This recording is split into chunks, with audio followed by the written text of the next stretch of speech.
how to animate the emotions of a character. That's one of the key things to practice to make believable animation and to be touching for the viewer. When I think about emotions in animation, I have many movie scenes in mind, and you probably have too, so share that in the comments. What is the most emotional scene you've seen in a movie? And for this video, I will be focusing on this animation here, which is an expression test I made for the character of my short film, Beyond the Tides, which is the story of this character, a fisherman who discovers a strange and mysterious cube. I'm using Callipeg on iPad to make this animation, and the brush I use is Indian ink, with the tip rotation set to random. Callipeg on iPad is a one-time purchase of $15, and you can get it now on your App Store. The design of your character will be very important to know how to animate him or her. For example here, this is the final design for my character, and I still have to make designs with the full body, because the gesture will be important for the character emotions and attitude, but today we are focusing on the face and head in themselves. During the design process, I've been through different phases. The character here was the first version, he was big and more strong, and in the opposite version here, he's very small, just 3 heads tall. But the size and shape is not the only thing to have in mind. For example, here for the beard, it was too many shapes, so it would be more difficult to animate because it would move too much, and I can easily just draw one less and it would be strange, for example. So from that base, I made a more simple character, a rounder character also. For the volume, it will help. So that character here is a simplified version and an upgraded version in a way of the other designs. You can see here it's much rounder around the beard. Only 3 shapes here. Easier to animate, easier to draw, easier to understand in different angles. I also played a bit with the eyebrows here. What is the most extreme position? How does it warp around the eyes? And from that, I decided to make an emotion test to be able to know my character a bit better. That's the rough version of this animation. So I go from calm to surprised to sad, frightened and angry. And that's a perfect exercise to understand how the shapes will move in different situations. That's my neutral pose in a way. I just made it 3/4 to make it a bit more appealing, because for that character here, if it's front face, it's a bit less volume, it's a bit less appealing to my opinion. So I start here and then I want to go here to a more extreme position. So there is a big warp here, a big deformation. And between the two, it will be that shape. So it's like a bouncing ball. It's only the same volume, but stretched and squashed to different compressions. And that's why understanding the basics of a bouncing ball is really important, because everything here basically is a bouncing ball. For the beard, to the ears, the eyes also, which will shift like this. So that is just a more extreme version of this. And in between, the position is closer to that one here. So the timing is an acceleration and then a slowdown, just by the drawings themselves and not the exposure, which is one here. And in this shot, I decided to work at 6 frames per second. So if I put it at 24 frames per second, the equivalent would be to have one drawing for 4 frames. And some drawings are longer here. So that would be 8 frames. So it's a pretty choppy animation. There is not that many drawings, but it's a long one because it's almost 24 seconds long. And then I'm only playing with the shapes. So here I make it longer. That's the most extreme position. That's important to understand what is the most extreme position of your character when it's stretching and squashing. It will depend also on your style of animation.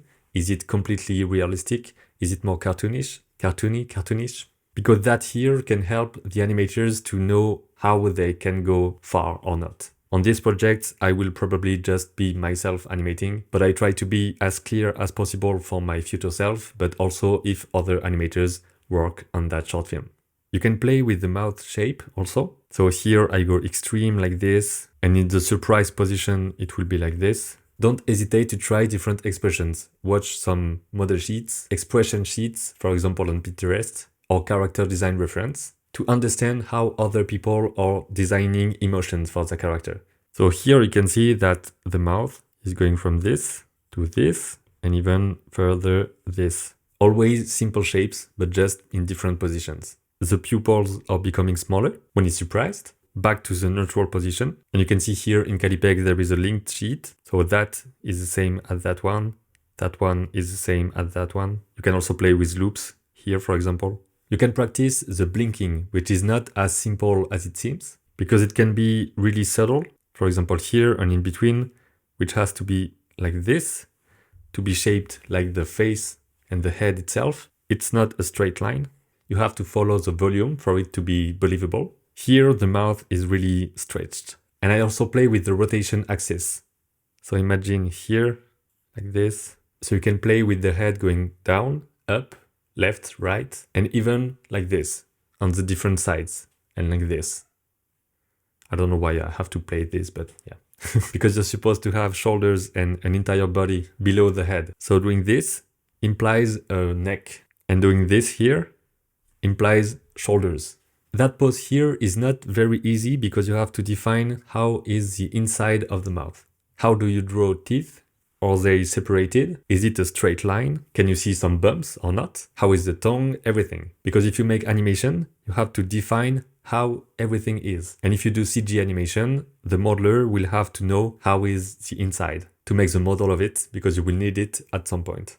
And you can see here, the eyes are being shaped by the cheeks, because I don't want to be like this. It will be shape over shape, it will be strange. So I have to define that this part here will still be there, but just in another position. Here I have a subtle change. So the drawings are really close to each other, with just a subtle change in the mouth and eyes. And I draw the entire head every time, so I don't just copy and paste and change just a small part, because I want it to be lively, I want it to move. Here you have the classic speed up, slow down for the eyes. It will be far away and then close. So that's basically how you make speed. If it's far, it will be fast, and then close, it will be slow. So you will feel the slow out at the end. The eyes will show what the character is thinking about and what are the decisions made. If you look at different acting, it can be filmed acting or animation acting. You will see that the eyes are always doing something and are the key to different types of emotions. Here, he is very angry. So I decided to play with lines here, and the eyebrows will be, of course, like this. And the eyes will go up, the mouth like this. And I also play with the volume of the nose because it goes over the mouth. Those tiny details are here to give volume to a character. And here we have a slowdown, and the beard will follow the movement. So there's a delay here, which is also one of the principles of animation. The hair will follow the head movement. That pose here was difficult to do also because I don't often draw angry characters. So I had to watch for other characters, do the face myself to understand the different muscles. And here you can really feel, I think, the rage inside the character. You can practice that by drawing emotions a lot. From photos, from videos, from understanding your own face also. And here you can see it goes from angry to a bit sad in just one drawing like this. Just because you don't have the tiny lines here anymore, and the brows are just slightly more up. And here it's pretty much a neutral face, once again, but I think I can feel that he's been angry just before, like he's still being careful of what's behind.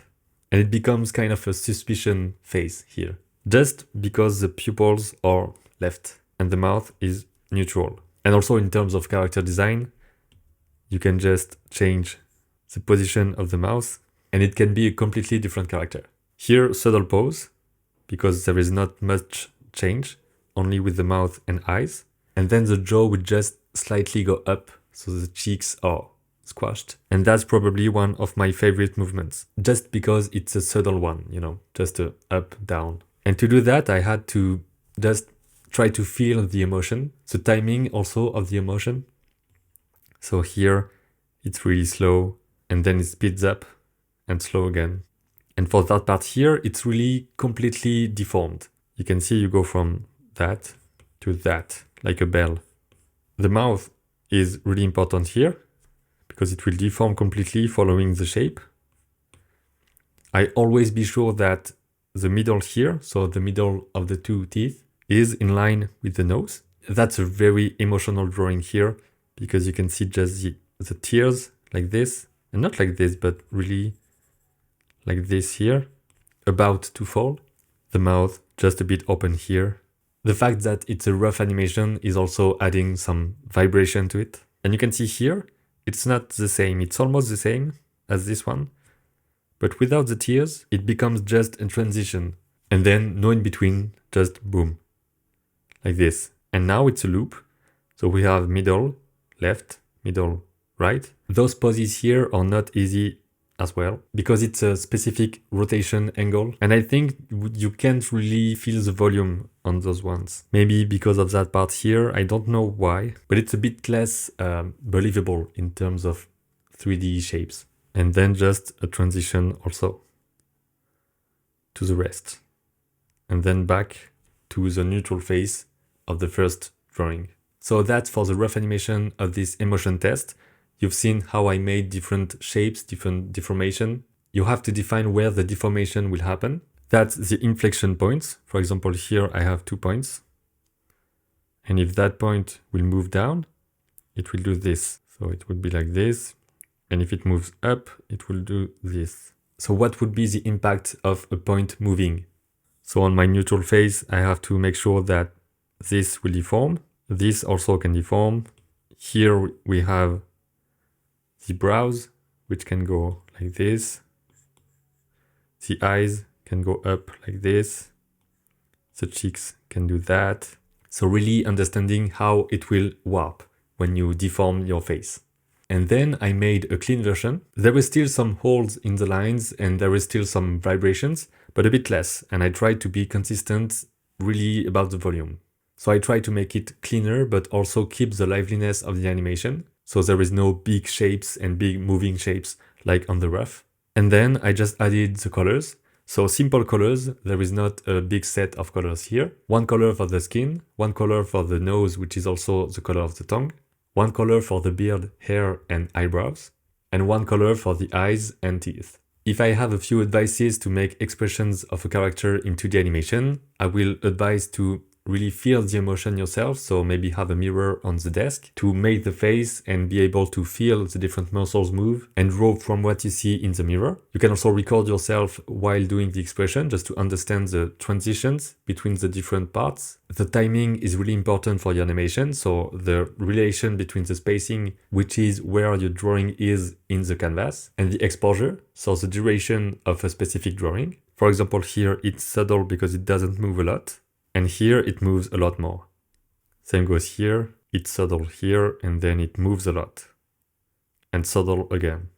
Don't hesitate to exaggerate movement and also the shapes themselves. And I strongly advise you to work with key poses. So make the different expressions by themselves. Be sure to make it believable enough and that the character is the same character through all the expressions. And then you will think about how do I make the transitions, so the breakdowns, the in-between, to go from one expression to the other.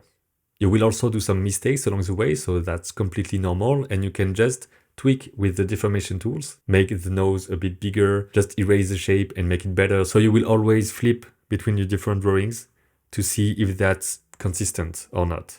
And if not, you just change a few lines and you try to fix it. So that's not the first version here.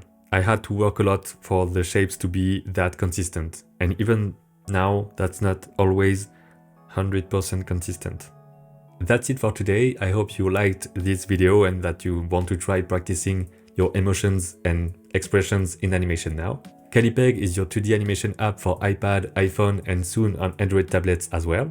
It's a one-time purchase on iPad for $15 and a one-time purchase on iPhone for $5. And you can try the beta version of Callipeg for Android tablets for free on your Google Play Store. Thanks a lot for watching and have fun animating with Callipeg.